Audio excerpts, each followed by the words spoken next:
Hey everyone, I'm Stephanie, and this is the Italian American Stories Podcast.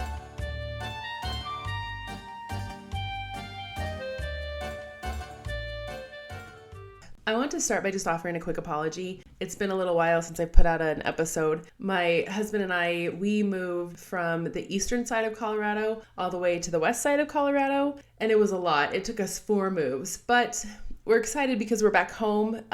We both were born and raised in Grand Junction, Colorado, so we're home with our family and our friends, and it's been great. It has been a little bit of an adjustment, though. We had a farm property out there. It was a great place to live, but none of our family was there. But now we're back in more of a urban setting, so have to get used to the noise and figure out where to podcast so there's not any car noises. And my dogs too, they grew up out there in the country, and so they bark at everything. But regardless though, I am ready to jump back into this and start getting these episodes out. So, in honor of Grand Junction, Colorado, today's story actually takes place in Grand Junction. We're talking about Nunzio Grasso today, who came to Grand Junction, Colorado from Italy, and he became a well-known and sought-after skilled stonesmason. Nunzio was born on March 25th, 1870 in Molise, Italy. He came to America when he was 11 years old, and he lived with his uncle in Altona, Pennsylvania. Later in his life, he told his grandson Al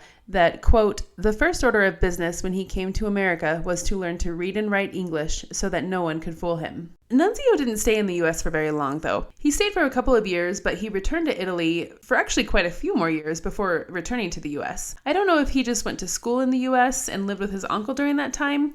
I did see in one newspaper article that he learned how to be a stonemason while living in the East, so it's hard to say. While in Italy, Nunzio married his first wife, Concetta Spallone. They had one daughter, Nina, in Italy together, and when they moved back to America, they had a son, Vincent. Like I said before, Nunzio's trait was that of a stonemason, and due to a contract he received, the family returned to the U.S. in 1901. The project was located in Grand Junction, Colorado, and he was to build the Schiesswohl Building in the downtown area of Grand Junction. Jacob Schiesswohl was the man who contracted Nunzio. Jacob moved to the Grand Junction area to get into the farming and agricultural industry, but after a few tough years and due to his health, he sold his farm and decided to get into the real estate and insurance business instead. And his business picked up pretty quickly, and he realized he would need a larger space to work.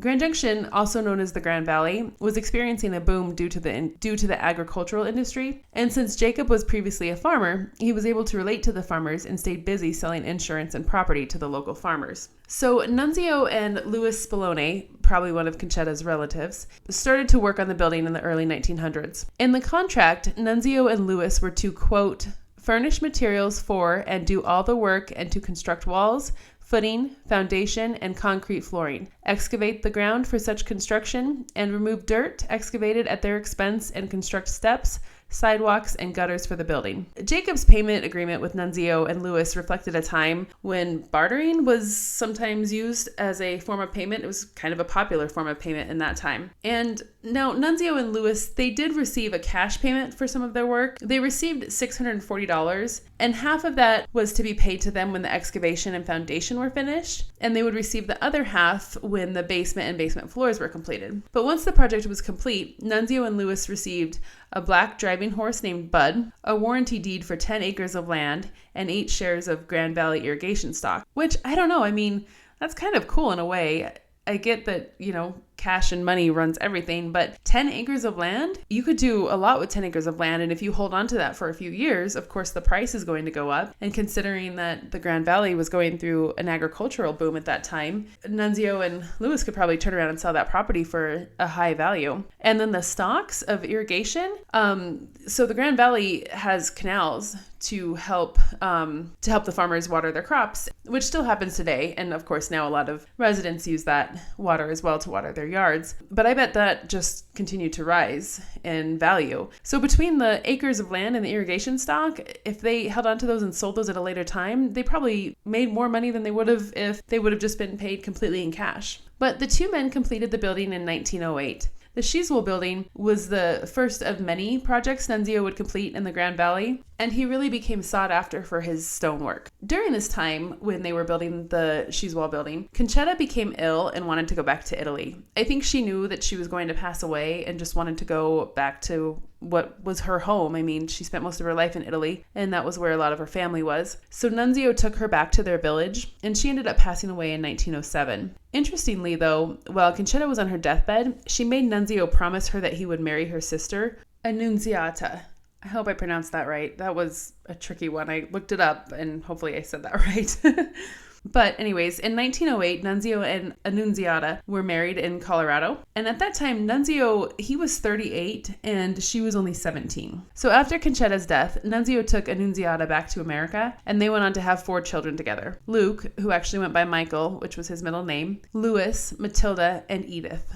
Nunzio and his family, they actually never lived in the Grand Junction's Little Italy. Instead, he built his own home a few miles away from the Little Italy. Now, Nunzio probably most likely chose to live where he did because the house was on the same route as the Little Book Cliff Railroad. And this was convenient for Nunzio because the stone that he would use for his building projects would be brought down from the Book Cliffs, which is a mountain range here in Grand Junction, by trains, and then was unloaded right in front of Nunzio's house. So that was pretty convenient because that was his career, and having the stone dropped off right there, you can't really beat that. And once the stone was delivered, Nunzio and his family would deliver the stone to the work site. For a while, they delivered the stone by horse and wagon, but later on, Nunzio purchased a Model T, and that's how they would deliver the stone. I can't imagine how heavy that stone was. They were probably pretty good sized boulders, and lifting them into a wagon or a Model T, talk about a workout. Nunzio and Annunziata, they were married for 20 years before they divorced in 1928. After their divorce, Nunzio sold the house that he built,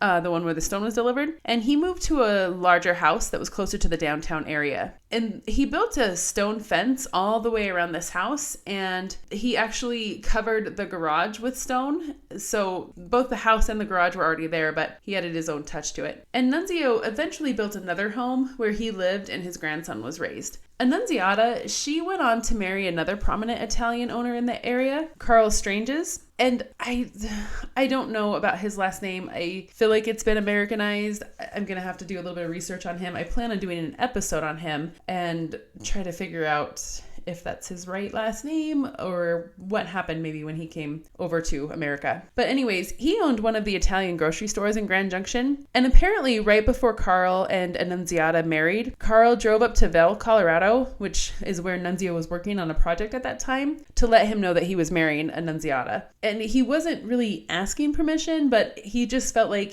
he needed to let Nunzio know so that when he came back, he wasn't shocked that his ex-wife was married to Carl. Even though Nunzio never lived in Little Italy, he spent a lot of time there. His grandson, Al, and him would walk there every Saturday to grocery shop at Longo's grocery store. I think it's kind of funny that he only shopped at Longo's grocery store and not at Carl's grocery store. Probably a little awkward if he went in there and ran into his ex-wife, but anyways, then on Sundays, they would go back to the store to play bocce ball and drink wine with the other men in Little Italy. And Nunzio, he also attended church there in Little Italy, which was actually held in the basement of his daughter Nina's house. At that time, there was really only one Catholic church in the area, which was St. Joseph's, and the Irish went there. The Italians, they believed that the Irish didn't trust them or want them at the church. So, like I said before, they would just have Mass in Little Italy, and that was held in the basement of Nina's house. And of course, this was a common thing with Italians across America at that time. They just weren't welcome as they are now in churches. So a lot of church services and Mass were held in their own neighborhoods. But Nunzio, he completed a lot of construction jobs in the Grand Junction area. And eventually Nunzio's 3 sons, Vincent, Mike, and Louis, they ended up working with their father. Together, they built a few prominent buildings in the area. They built the Sacred Heart Catholic Church, which is in Fruita, Colorado. That's just a town right outside of Grand Junction. The Caretaker's House and the Golf Club House at Lincoln Park. The retaining walls for the $1 Million Highway, which is a scary highway to drive on. They also built gates for the local municipal, Masonic, and Calvary buildings. They also built the school for St. Joseph's, but it actually ended up burning down, so it's been rebuilt. They also did gates for multiple cemeteries and a country club in the Redlands, and he built the Stranges grocery store. So the Stranges grocery store was owned by Carl Stranges, the man who married Nunzio's ex-wife. And the grocery store, which still stands today, it's 2 stories and has the word grocery painted on the side. And you can still see the word grocery today. And there was a blue and white canopy that came came down over the front door and the front windows, and it's still there. It's shredded to pieces, of course, but it's kind of cool because you can still see it. And Nunzio, he actually built the store in 1909 with stones from the Book Cliff. This store, however, it has been vacant since the 1960s, but it was listed on the National Register of Historic Places in 1913. But a couple years ago, a local couple, they bought the building for $500,000, and they're working on renovating the building right now. I'm not sure what they're going to do. I've heard that they might make the second story apartment buildings and more of a storefront down below, but I don't know. It'll be interesting to see what they come up with. And he also built brick ovens in the backyards of local Italians so that they could bake bread in mass amounts for each other. Another cool structure that he was contracted to build was called the Driggs Mansion. And in 1915, he was contracted by a New York attorney, Lawrence Driggs. And Lawrence wanted this home built in the Unaweep Canyon. And this canyon is just a little ways outside of Grand Junction. Apparently, Lawrence had visited a couple of times and he fell in love with the canyon and wanted a summer home there. But his wife, she hated the West and refused to visit the house.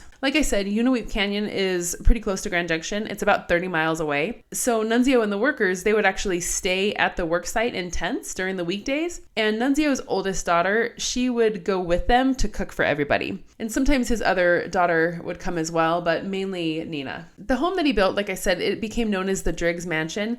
But in reality, it was just a one-story home. It was only about 1,200 square feet. So I don't know why a mansion, but I guess maybe it was a big home there. I don't know. And they said that it resembled an Italian farmhouse. And it had a beautiful archway entrance, which a lot of Nunzio's buildings, they have this archway as the entrance. I went and I took photos with my mom of a lot of these buildings, and every one of them almost has an archway, unless, of course, it's been, restructured, but it's kind of his thing. It's like his mark that he leaves on all of his homes that he builds. And Driggs, unfortunately, he barely occupied the home and ended up selling it in 1923. I'm sure his wife refusing to go there had something to do with that. The house, it eventually just fell into disrepair. It's in the middle of a canyon. It's hard to get to during that time, I'm sure. And now there's hardly anything left of the house. Basically, all that's left is the arched entryway. One of the owners later on had to actually take the roof off so that squatters would stop staying in it. And it is now a historical landmark. Hopefully they can, preserve at least what's left. They probably won't rebuild anything, but at least preserve what's there. And I'll post some pictures of that on the Instagram page. And I'll actually post pictures of all the stuff that we took on the Instagram page. And in 1944, Nunzio, he undertook his final project, which was rebuilding the gatehouse of Redstone Castle. So this gatehouse, it was located in another county. It was located in Pitkin County, which is about 2 hours away from Grand Junction. You can still visit the Redstone Castle in Pitkin County today. It's really pretty, but they wanted to have this gatehouse relocated to Grand Junction. The gatehouse's exterior, it was built from stones. So Nunzio and his two sons, Louis and Vincent, had the house disassembled by a company. And then the company, as they were disassembling the stones, would number each stone. And that way they knew the order that the stones needed to go to rebuild the home. So the stones were hauled to Grand Junction, and Nunzio and his sons began rebuilding the home. At this time, Nunzio, he was 75 years old. So, he was kind of done with this work, probably ready to retire. But he actually rebuilt the whole entire fireplace by himself, which is pretty impressive. After his retirement, his sons Louis and Mike and his grandsons Louis Jr. and Albert, they continued on with the stonemason business, and together they built the Visitor Center on Colorado National Monument. Louis Jr., who was Nunzio's grandson, went on to pursue a career, though, in education, and he was a school counselor at Grand Junction High School, then went on to be the principal there, but he eventually went all the way to the top and became the superintendent of the school district. In 1952, Nunzio, he passed away at the age of 82 at St. Mary's Hospital. He had been ill for about 4 months and spent the last 2 months of his life in the hospital. Honestly, I couldn't find much on Nunzio's life after he retired, after they finished the gatehouse. But I hope he had a relaxing retirement and was able to spend time with his kids and grandkids. He worked so hard his whole life, and hard work, lifting stones and working with those stones. I can't even imagine how tired he was at the end of every day. Like I said earlier, my mom and I, we went around the Grand Valley taking photos of all the buildings. It was a fun way to spend the afternoon. And surprisingly, we both learned something about the town we've lived in forever. And I'll post all of those pictures to the Instagram page. One thing that was interesting and honestly strange and frustrating was on 2 of the buildings, there were plaques explaining the age of the building, its significance, and the architectures and builders. And these plaques, they were on the Lincoln Park Clubhouse and the Schiesswohl Building, but Nunzio was not listed on either of these plaques, which blows me away. The exterior of the building, basically what makes the building stand out, that was Nunzio's stonework. I don't understand why his name isn't on that, because if you Google Nunzio or you Google the buildings that he built, his name pops up on everything. So I don't know why his name's not listed on the plaques. And it actually reminds me of the Italian sculptor Luigi Del Bianco, who worked on Mount Rushmore, and he wasn't recognized for his work either until 2016, which was 75 years later. The Italian American podcast, which I highly recommend everybody listen to, actually has quite a few episodes on this Mount Rushmore deal. It's pretty early on, he was recognized in 2016, so 2016, 2017, but it's really fascinating episodes, and it kind of goes through his whole life, and then, the process of getting his name on probably plaques and getting him recognized. So check those episodes out. So I guess I'll have to see what I can do about this, because I don't know, it just doesn't make any sense to me. But that is the story of Nunzio Grasso, the Italian stonemason. And I hope you enjoyed listening to his story, and I hope you come back to listen to more stories about Italian Americans. See you next time.